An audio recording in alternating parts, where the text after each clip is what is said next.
Assalamualaikum warahmatullahi wabarakatuh dan selamat sejahtera saya ucapkan kepada Puan Pensyarah Dr. Widayati dan rakan-rakan yang saya kasihi sekalian.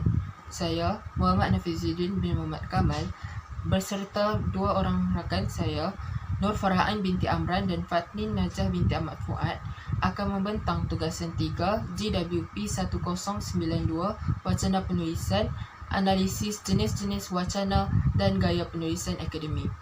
Berikut merupakan kandungan 1.0 pengenalan, 2.0 ulasan kandungan hasil penulisan akademik, 3.0 keutuhan wacana dalam hasil penulisan akademik, 3.1 kohesi dan koheren, 3.2 penggunaan keutuhan wacana dan 4.0 penutup. Kita teruskan dengan 1.0 iaitu pengenalan. Menurut Kamus Dewan edisi keempat pada tahun 2007, wacana ialah unit bahasa yang melebihi batas ayat yang boleh terdiri daripada ayat. Wacana juga merupakan kesatuan fikiran yang utuh, sama ada dalam bentuk lisan atau tulisan. Sesebuah wacana perlulah lengkap dan berturutan. Keutuhan wacana merupakan aspek yang penting kerana mampu memastikan sama ada suatu kesatuan itu boleh dikatakan wacana atau hanya sekumpulan ayat yang tidak teratur. Baiklah, penulisan akademik yang telah saya pilih ialah sebuah hasil penulisan akademik bagi subjek pengajian pengantar profesional GBP 1063 yang telah dihasilkan oleh Afiq Najwan bin Budin. Tema bagi penulisan yang dihasilkan ialah profesionalisme keguruan dan pembelajaran sepanjang hayat yang dapat menangani cabaran profesionalisme keguruan. Teruskan dengan 2.0 iaitu ulasan kandungan hasil penulisan akademik.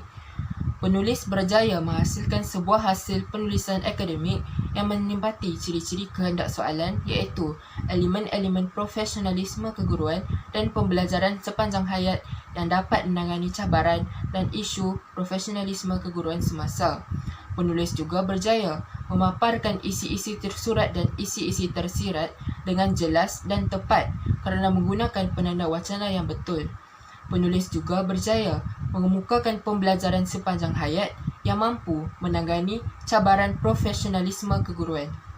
Teruskan dengan 3.0 iaitu keutuhan wacana dalam hasil penulisan akademik. 3.1 kohesi dan koheren. Kohesi merupakan keserasian hubungan antara sesuatu unsur linguistik dan unsur linguistik yang lain.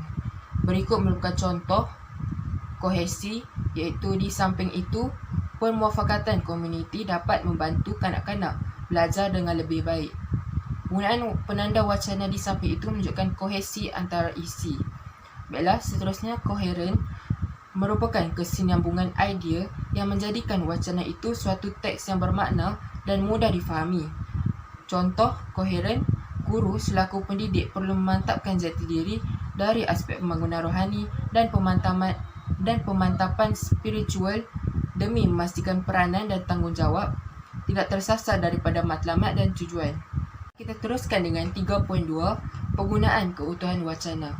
Terdapat kepelbagaian penggunaan keutuhan wacana dalam penulisan ini seperti keutuhan semantik, leksikal, gramatikal dan fonologi. Berikut merupakan contoh keutuhan wacana semantik. Oleh yang demikian, wajarlah sekiranya setiap pihak menyokong kanak-kanak serta memberi mereka dorongan supaya mereka bersemangat untuk belajar dengan lebih baik. Keutuhan wacana semantik yang diselitkan ini menunjukkan hubungan sebab dan hasil. Baiklah, kita teruskan dengan leksikal. Berikut merupakan contoh keutuhan wacana leksikal. Perkataan permuafakatan telah ditakrifkan sebagai persepakatan dan perpaduan yang dijalin oleh suatu komuniti di sesebuah tempat. Permuafakatan merupakan elemen yang boleh dicapai sekiranya terdapat hubungan yang erat dan kerjasama antara beberapa pihak. Hal ini menunjukkan persamaan perkataan dalam dua ayat yang terdapat dalam keutuhan wacana leksikal ini yang berturutan untuk menunjukkan persamaan maksud. Kita teruskan dengan keutuhan wacana gramatikal. Berikut merupakan contoh penggunaan keutuhan wacana gramatikal, iaitu perkara ini amat signifikan lebih-lebih lagi dalam konteks negara kita Malaysia. Imej yang dipertontonkan oleh seseorang guru boleh diteladani oleh anak-anak muridnya supaya imej dan maruah guru dapat dimartabatkan dan dipandang tinggi. Jenis keutuhan gramatikal yang terdapat dalam wacana ini ialah penanda rujukan yang menggunakan kata ganti nama diri orang iaitu nya.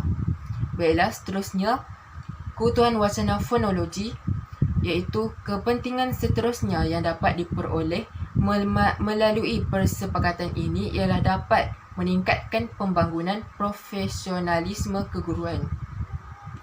Contoh ini merupakan ayat penyata yang dituturkan oleh penutur dengan nada suara yang biasa dan jelas. Kita teruskan dengan 4.0 iaitu penutup. Pengetahuan baharu yang saya peroleh ialah kesatuan atau keutuhan wacana berperanan penting dalam menghubungkan perkataan-perkataan, idea dan isi yang hendak dikemukakan oleh seseorang penulis dan seterusnya menjadi sebuah teks atau wacana bagi menarik minat pembaca atau pendengar. Saya juga dapat membezakan jenis-jenis wacana yang terdapat dalam sesuatu hasil penulisan serta melihat perkaitan dan hubungan antara idea dan isi utama dalam setiap perenggan yang dikukuhkan lagi dengan wacana untuk mengemukakan kesan dan contoh bagi menguatkan dan mengembangkan lagi idea dan isi-isi penting penulis. Setelah diperlihatkan dan diulas penulisan akademik ini, secara keseluruhannya, hasil penulisan akademik ini menepati dan memenuhi kriteria yang diperlukan dalam penulisan akademik dan juga mempunyai kelebihan yang tersendiri dari aspek keutuhan wacananya. Sekian itu sahaja pembentangan dari saya. Sekian, terima kasih. Assalamualaikum warahmatullahi wabarakatuh. Assalamualaikum warahmatullahi wabarakatuh dan salam sejahtera saya ucapkan kepada Dr. Widayati serta rakan-rakan yang dikasihi sekalian. Pada hari ini, saya Nur Farah Ain binti Amran akan membentangkan tugasan 3 wacana penulisan yang bertajuk Analisis Jenis-jenis Wacana serta Gaya Penulisan Akademik. Kita pergi kepada slide yang pertama iaitu pengenalan. Ulasan ini dibuat berdasarkan penulisan artikel yang ditulis oleh Fatni Najah binti Muhammad Fuad. Tajuk umum artikel ini ialah mengenai elemen-elemen profesionalisme keguruan. Penulisan akademik ini ditulis bagi menyelesaikan tugasan kedua subjek pengantar pengajian profesional iaitu GPP 1063. Ulasan ini dibuat bermula daripada kandungan artikel sehinggalah keutuhan wacana. Baiklah, seterusnya kita pergi kepada ulasan yang pertama iaitu mengenai kandungan hasil penulisan akademik. Artikel yang ditulis oleh penulis ini merupakan artikel tentang elemen-elemen profesional keguruan. Namun, terdapat juga perkara-perkara yang berkait dengan elemen profesionalisme keguruan seperti aspek pembelajaran sepanjang hayat, cabaran keguruan, cabaran kepentingan permufakatan komuniti, cabaran profesionalisme keguruan dan isu-isu pendidikan terkini.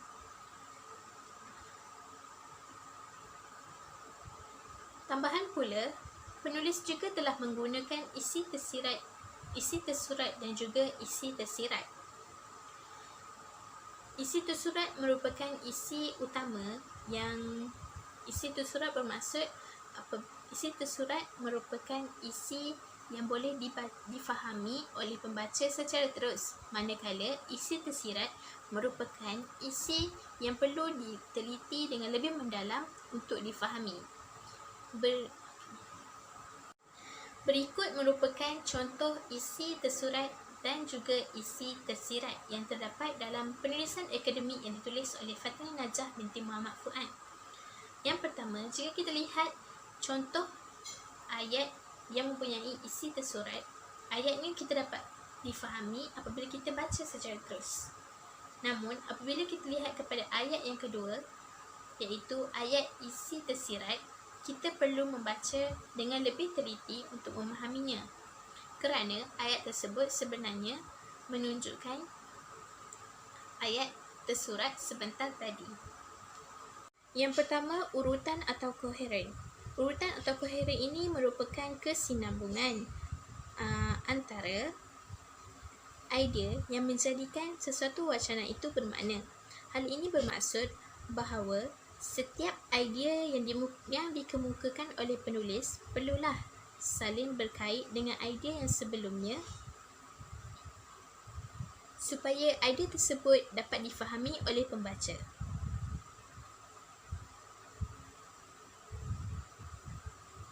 Sebagai contoh, kita dapat lihat di situ yang menunjukkan perenggan pertama dan idea yang pertama disambung dan berkait dengan perenggan kedua, iaitu apabila terdapatnya cabaran pertama. Cabaran pertama dan kita lihat kepada perenggan yang kedua yang menunjukkan yang terdapat perkataan cabaran yang kedua. Cabaran digunakan sebagai satu isi utama yang ingin diperkatakan. Dan ini menunjukkan bahawa setiap perenggan dalam wacana tersebut saling berkait kerana menggunakan perkataan yang sama, iaitu cabaran. Seterusnya, sesuatu wacana juga memerlukan aspek tautan atau kohensi. Kohensi merupakan keserasian hubungan sesuatu unsur linguistik dengan unsur linguistik yang lain.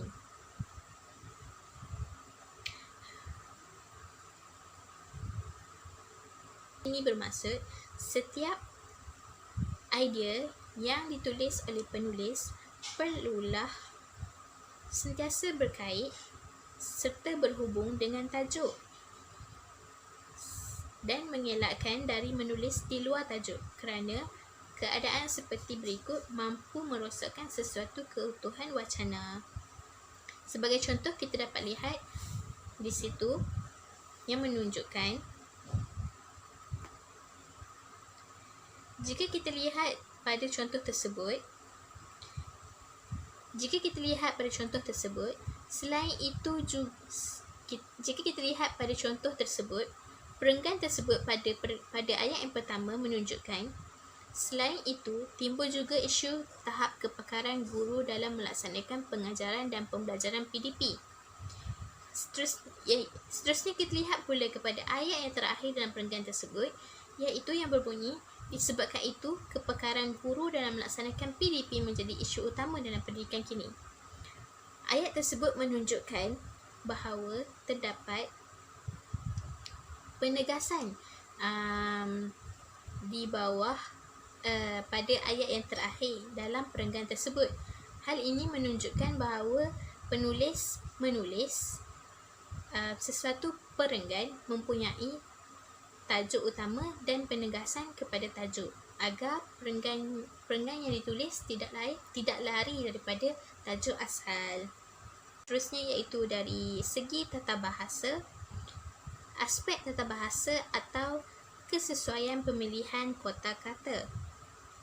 Bagi menghasilkan penulisan artikel yang baik, aspek tata bahasa perlulah dipatuhi oleh setiap penulis.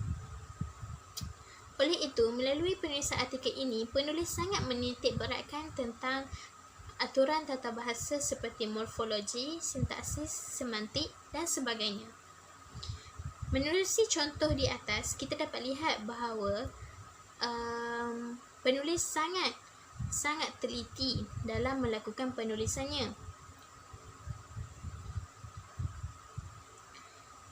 Berdasarkan ayat dalam jadual tersebut, terdapat subjek dan predikat yang menunjukkan bahawa ayat tersebut sangat gramatis dan mengikut aturan tata bahasa. Seterusnya, kita pergi pula pada aspek pemilihan kosakata. Dapat dilihat, tiada penggunaan kata dari bahasa pasar atau short form ataupun bahasa rojak yang digunakan dalam penulisan artikel yang ditulis oleh penulis. Kita lihat kepada contoh yang diberikan, hanya bahasa formal dan akademik saja yang digunakan.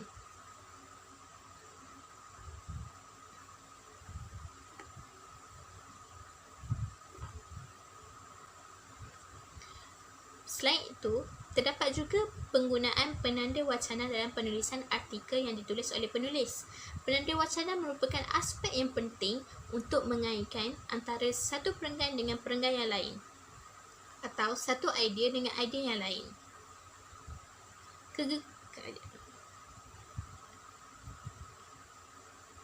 Kegagalan sesuatu penulisan itu menggunakan penanda wacana akan menyebabkan kerosakan kepada keutuhan dan bertautan sesuatu wacana. Oleh itu, terdapat 3 jenis penanda wacana Yang pertama, penanda wacana kronologi, yang kedua, penanda wacana idea, dan yang ketiga, penanda wacana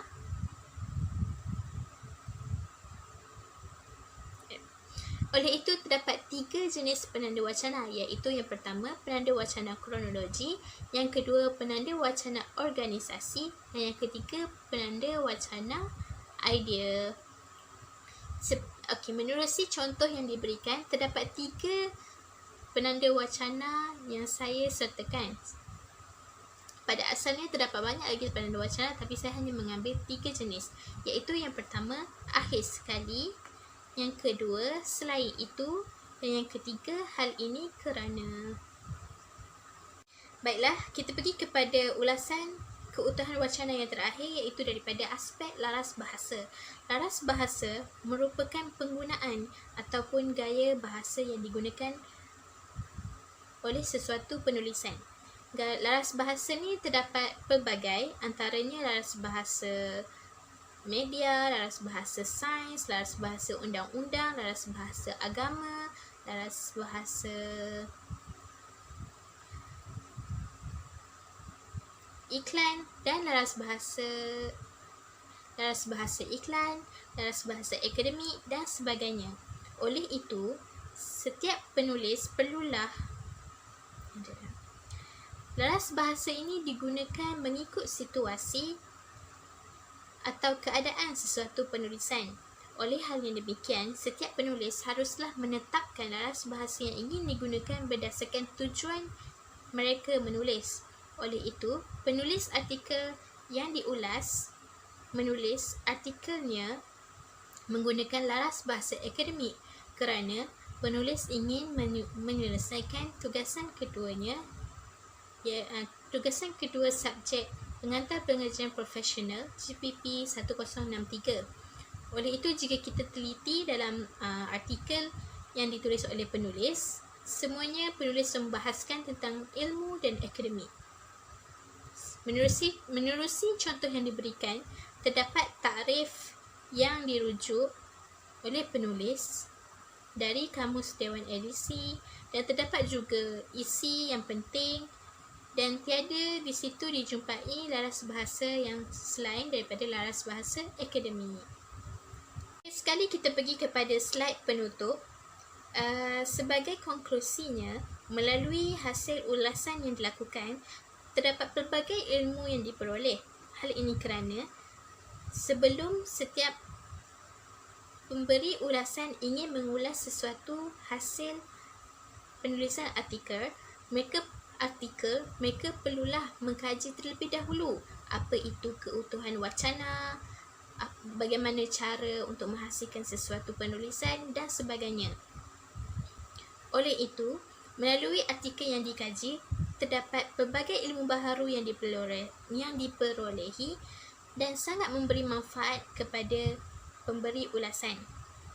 Tambahan pula, artikel yang dihasilkan sangat menepati keutuhan wacana dan kegramatisan tata bahasa. Dan hal ini memudahkan pengulas untuk memberi ulasan kepada artikel yang dihasilkan.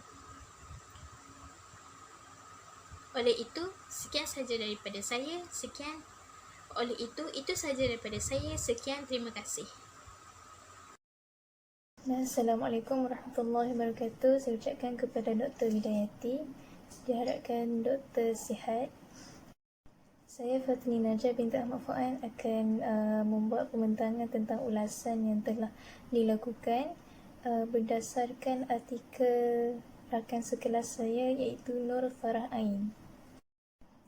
Daripada pembentangan ini, saya akan menjelaskan pengenalan, menjelaskan apa ulasan kandungan dalam artikel tersebut dan juga keutuhan wacana dalam penulisan artikel dari segi tata bahasa, kohesi dan koheren dan juga laras bahasa. Baiklah, kita akan teruskan dengan pengenalan. Yang pertama, kita perlu tahu apa itu wacana. Menurut Kamus Dewan edisi keempat tahun 2005, wacana diartikan sebagai satu fikiran yang utuh, sama ada dalam bentuk lisan seperti bahasa maupun pidato, maupun dalam bentuk tulisan seperti penulisan surat. Berdasarkan tema penulisan yang dihasilkan oleh penulis iaitu saudari Farah Ain, isu pendidikan iaitu pemuafakatan komuniti dalam membangunkan pendidikan menjadi tema bagi penulisan tersebut. Baiklah, seterusnya adalah ulasan kandungan artikel. Daripada pemerhatian saya, penulis telah pun berjaya menghasilkan sebuah penulisan yang berkait rapat dengan permufakatan komuniti dalam pembangunan pendidikan, termasuklah kepentingannya, aspek pembelajaran sepanjang hayat dan juga cabaran sebagai seorang guru. Dapat dilihat bahawa setiap perkara yang dikaji adalah tertumpu kepada pendidikan. Sebagai ringkasannya, penulis telah berjaya mengemukakan fakta dan isu-isu yang menarik dan tepat dalam penulisan tersebut. Oleh itu, penulis menekankan dalam penulisan tersebut bahawa profesionalisme keguruan adalah menjadi faktor utama bagi mengekang isu pendidikan di samping perlu mengukuhkan permufakatan antara komuniti. Penguasaan bahasa dengan lisan turut mempengaruhi tahap keutuhan tata bahasa dan juga kosakata dalam tulisan. Daripada artikel yang ditulis oleh penulis, beliau telah mengaplikasikan ketiga-tiga jenis penanda wacana iaitu penanda kronologi, penanda organisasi dan juga penanda idea dalam artikel. Daripada artikel yang ditulis, pada muka surat yang pertama, perenggan yang kedua dan baris ke-8, kita dapat lihat penulis telah menggunakan penanda kronologi iaitu perkataan kini. Kini menunjukkan waktu sekarang. Seterusnya adalah penanda organisasi yang digunakan untuk mempertautkan sesuatu bahagian wacana dengan bahagian yang lain. Kita dapat lihat daripada artikel yang ditulis pada muka surat ke-5, perenggan yang kedua dan juga baris ke-4. Perkataan yang menunjukkan penanda wacana organisasi adalah contohnya. Apabila penulis menggunakan penanda organisasi dalam penulisan, penulis ingin memaklumkan ataupun ingin menjelaskan sesuatu penulisan tersebut agar lebih jelas dan juga tepat. Seterusnya adalah penanda idea yang digunakan pada muka surat ketiga, perenggan kedua dan baris pertama, iaitu penanda wacana yang digunakan adalah selain itu. Penanda wacana idea ini digunakan untuk memberikan idea yang bertentangan dan juga mengembangkan idea tersebut. Jadi, penanda wacana idea selain itu dan juga tambahan pula digunakan pada penulisan yang digunakan oleh penulis bagi mengembangkan idea tersebut serta memberikan percanggahan ataupun pertentangan idea daripada idea utama sebelumnya. Konsep kohesi pada dasarnya merupakan hubungan bentuk iaitu unsur-unsur wacana yang digunakan untuk menyusun sesuatu wacana yang memiliki perkaitan secara padu. Manakala koheren digunakan sebagai perkaitan antara satu bahagian dengan bahagian yang lain sehingga mencapai kesatuan makna yang utuh. Daripada contoh penggunaan kohesi dalam penulisan adalah pada muka surat 11, perenggan yang kedua dan baris ketiga, iaitu perkataan mereka. Kohesi yang digunakan adalah kata ganti nama yang ketiga, mereka kan. Jadi kata ganti nama tersebut merujuk kepada guru yang dinyatakan dalam petikan. Oleh sebab itu, mereka digunakan bagi menggantikan perkataan guru tersebut bagi mengelakkan pengulangan kata. Bagi contoh penulisan koheren yang digunakan oleh penulis, seperti yang ditunjuk pada muka surat 8, perenggan kedua dan baris keempat. Daripada penulisan tersebut, koheren yang berlaku adalah merupakan hubungan sebab akibat.